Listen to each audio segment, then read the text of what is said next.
Hello everyone. तो हम देख रहे थे pathological changes takes place during pericardial effusion कि पेरिकार्डियल इफ्यूजन जब होता है तो उसमें क्या क्या पैथोलॉजिकल चेंजेस देखने को मिलते हैं इस डिसीज में। तो हमने फ्लूइड एक्यूमुलेशन देखा था कि पहले फ्लूइड एक्यूमुलेशन देखा। दूसरा हमने इसके पॉइंट देखे कि इंट्रा पेरिकार्डियल प्रेशर बढ़ जाता है। तीसरा हमने देखा कि जो हार्ट के चैम्बर्स होते हैं उनमें कॉम्प्रेशन इंक्रीज होता है, मेनली राइट एट्रियम और राइट वेंट्रिकल में, क्योंकि उनकी वॉल जो होती है वो थिन होती हैं। फोर्थ हमने इन्फ्लामेटरी रिस्पॉन्स देखा कि इन्फ्लामेशन हो जाता है पेरिकार्डियम का। अब फिफ्थ हम देखेंगे पेरिकार्डियल थिकनिंग और फाइब्रोसिस। क्रोनिक इन्फ्लामेशन में काज फाइब्रस थिकनिंग ऑफ पेरिकार्डियम। अगर इन्फ्लामेशन भी दो टाइप के होते हैं, एक एक्यूट और एक क्रॉनिक। एक्यूट इन्फ्लामेशन होता है जो शॉर्ट टाइम के लिए होता है, क्रॉनिक इन्फ्लामेशन होता है जो लॉन्ग टाइम के लिए होता है। तो अगर क्रोनिक इन्फ्लामेशन है तो वो क्या कर सकता है, जो पेरिकार्डियम में जो फाइब्रस लेयर होती है उसकी थिकनिंग करा देता है। तो अगर क्रोनिक इन्फ्लामेशन होगा तो जो पेरिकार्डियम की जो फाइब्रस लेयर है वो थिक हो जाएगी, यानी कि मोटी हो जाएगी। दूसरा can involve into constructive pericarditis impairing heart function over time.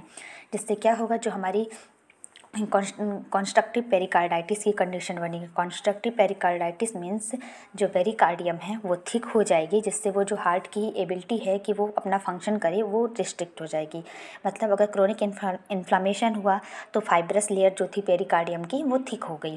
Fibrous layer के थिक होने से जो पेरिकार्डियम लेयर थी हार्ट की वो थिक हो गई, जिससे जो हार्ट की जो एबिलिटी है हमारी फंक्शन करने की वो रिस्ट्रिक्ट आएगी, उसमें प्रॉब्लम आएगी, जिसे ही हम कंस्ट्रक्टिव पेरिकार्डाइटिस कहते हैं। तो कंस्ट्रक्टिव पेरिकार्डाइटिस मीन्स क्या होता है, जो पेरिकार्डियम है वो थिक हो जाती है। जब पेरिकार्डियम थिक हो जाएगी तो जो हार्ट की एबिलिटी होती है फंक्शन करने की वो उसको रिस्ट्रिक्ट करेगी, जिससे जो हमारे हार्ट का फंक्शन है उसमें इम्पेयरमेंट देखने को मिलेगा टाइम के साथ। तो ये हो गया पेरिकार्डियल थिकनिंग।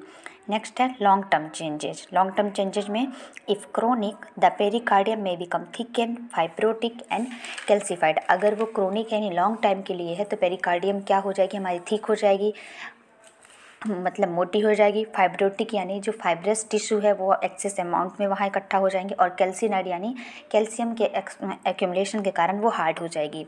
तो अगर लंबे समय तक के लिए तो हमारी पेरिकार्डियम ठीक यानी मोटी हो जाएगी, वहाँ बस फाइब्रस टिश्यू एक्सेस में आ जाएंगे, और कैल्सीफाइड यानी वो हार्ड हो जाएगी कैल्शियम के डिपोजिशन के कारण। This may involve into constructive pericarditis, a condition where stiff pericardium restrict heart motion permanently। इससे क्या होगा, कंस्ट्रक्टिव पेरिकार्डाइटिस।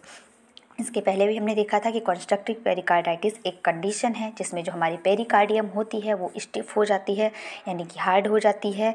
जब वो पेरिकार्डियम स्टिफ हो जाएगी तो जो हमारी हार्ट का मोशन है उसको रिस्ट्रिक्ट कर देगी परमानेंटली, मतलब हार्ट है वो हमारा फंक्शन नहीं कर पाएगा अच्छे से। नेक्स्ट है परसिस्टेंट इफ्यूजन में empire lymphatic drainage and perpetuate fluid accumulation. अगर प्रोलॉन्ग एक्यूमुलेशन रहा, persistent effusion means prolong accumulation रहा फ्लूइड का बॉडी में, तो वो क्या करेगी, लिम्फेटिक ड्रेनेज को इम्पेयर करेगी, और उसी के साथ साथ जो फ्लूइड एक्यूमुलेशन है उसको स्टेबल कर देगी, मतलब वो फ्लूइड एक्यूमुलेट ही रहेगा। तो अगर क्रोनिक है तो पहले क्या होगा, हमारी पेरिकार्डियम थिक हो गई, फाइब्रस टिश्यू एक्सेस में आ गए और हार्ड हो गई कैल्शियम डिपोजिशन के कारण। दूसरा कॉन्स्ट्रक्टिव पेरिकार्डाइटिस हुआ, जो कि एक कंडीशन है जिसमें हमारी पेरिकार्डियम क्या हो जाती है, स्टिफ हो जाती है, और वो हमारे हार्ट के मोशन को परमानेंटली रिस्ट्रिक्ट कर देती है, यानी हार्ट जो है वो अपना फंक्शन अब अपनी पूरी एबिलिटी के साथ नहीं कर पाएगा। नेक्स्ट हमने देखा कि जो परसिस्टेंट एफ्यूजन देखने को मिलेगा, मतलब अगर प्रोलॉन्ग टाइम से एक्यूमुलेशन है फ्लूइड का बॉडी में, लंबे टाइम से एक्यूमुलेशन है फ्लूइड का बॉडी में, तो उसे हम परसिस्टेंट एफ्यूजन कहते हैं। जिससे क्या होगा, लिम्फेटिक ड्रेनेज है उसमें प्रॉब्लम आएगी, और उसी के साथ जो फ्लूइड एक्यूमुलेशन है वो स्टेबल हो जाएगा, परपेचुएट यानी स्टेबल होना, स्थिर होना। तो ये लॉन्ग टर्म चेंजेस में हो गया। नेक्स्ट है सेकेंडरी इफेक्ट। सेकेंडरी इफेक्ट में क्या होगा, impaired organ perfusion, low cardiac output हो जाएगा। न्यूरोलॉजिकल एक्टिवेशन में इंक्रीज हो जाएगा सिंपैथेटिक टाइम, और उसी सिंपैथेटिक टोन बढ़ जाएगा, और रास सिस्टम का एक्टिवेशन हो जाएगा। रास सिस्टम मतलब रेनिन एंजियोटेंसिन एल्डोस्टेरोन सिस्टम, जो कि रेनल सिस्टम है उसका एक्टिवेशन हो जाएगा। रेस्पिरेटरी कंप्रोमाइज में क्या होगा, due to compression of nearby lung tissue and diaphragm specially with lung large effusion होगा, क्योंकि कंप्रेशन हो रहा था हार्ट के चैम्बर में, तो लंग के टिश्यू में भी वो कंप्रेशन होगा, उसके जो नियर बाय लंग टिश्यू होंगे और डायफ्राम उनमें भी कंप्रेशन होगा, तो जिससे जो इफ्यूजन होगा वो लार्ज हो जाएगा, बढ़ जाएगा। तो हमने पेरिकार्डियल इफ्यूजन के पैथोलॉजिकल चेंजेस में सबसे पहला देखा फ्लूइड एक्यूमुलेशन, जिसमें फ्लूइड नॉर्मली 50 ml था, उससे ज़्यादा हो गया। पेरिकार्डियल प्रेशर बढ़ गया, जिससे करंट डायस्टोलिक फंक्शन था हार्ट का वो अफेक्ट हुआ। कॉम्प्रेशन हुआ हार्ट चैम्बर का, जिससे वेनस कॉन्जुगेशन हाइपोटेंशन हुई। इन्फ्लामेटरी रिस्पॉन्स में क्या हुआ, इन्फ्लामेशन हो गया पेरिकार्डियम का, जिससे पेन फीवर हो गया। और पेरिकार्डियल थिकनिंग में क्या हुआ, हमारा क्रोनिक इन्फ्लामेशन था, जिसके कारण फाइब्रस थिकनिंग हो गई, कंस्ट्रक्टिव पेरिकार्डाइटिस की कंडीशन बनी। लॉन्ग टर्म चेंजेस में वही हुआ कि पेरिकार्डियम हमारी थिक, फाइब्रस और कैल्सीफाइड हो गई।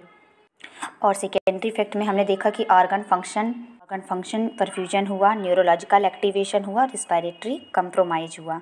आई होप आपको मेरी वीडियोज़ पसंद आ रहे हों, तो please like, share and subscribe my channel.